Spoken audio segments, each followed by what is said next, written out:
Joining us live from Canberra is the Executive Chairman of Yellow Brick Road Home Loans, Mark Bouris. So how is it affecting the housing market at the moment, this fourth straight rise, Mark?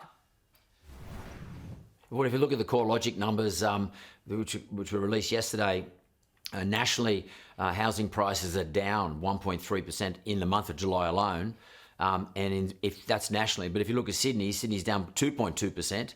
Melbourne's down 1.5%, and therefore, if you do your maths, you can work out that the other capital cities down a little bit less than Sydney and Melbourne.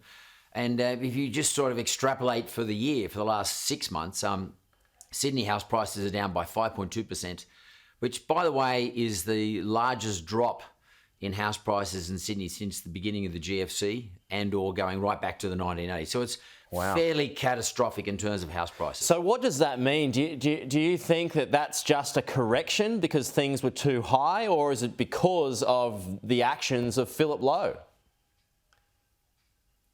Well, the actions of Philip Lowe are supposed to be a response to the over-exuberance of our economy, and whether or not that's demand in Australia which is causing inflation, or if it's external supply problems that are causing inflation problems, we don't know.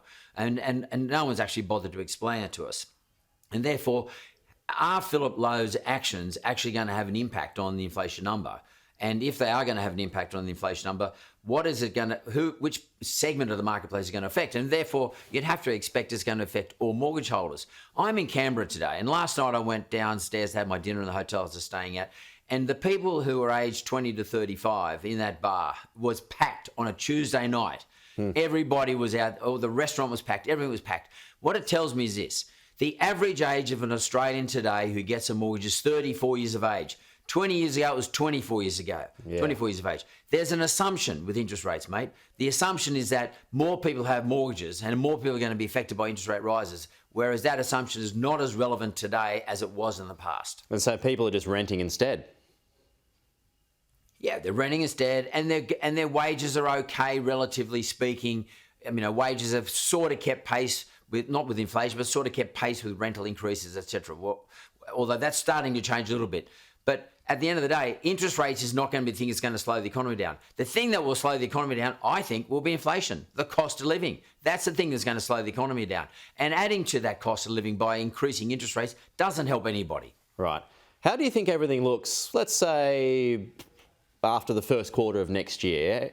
Where do you see our economy being at? I mean, Jim Chalmers has already said inflation heading towards 7.75% by the end of the year before things taper off. I mean, how do you see spending? How do you see the housing market being, if you've got your binoculars on for next year, Mark, with your experience?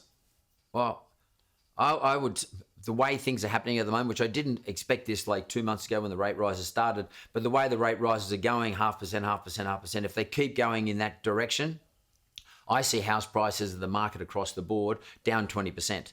And I know that sounds like a big call, but if I go out to June next year, and if things keep going the way they're going, I see rate rises creating a real deficit in the amount of equity that people hold in their homes. And that's a problem.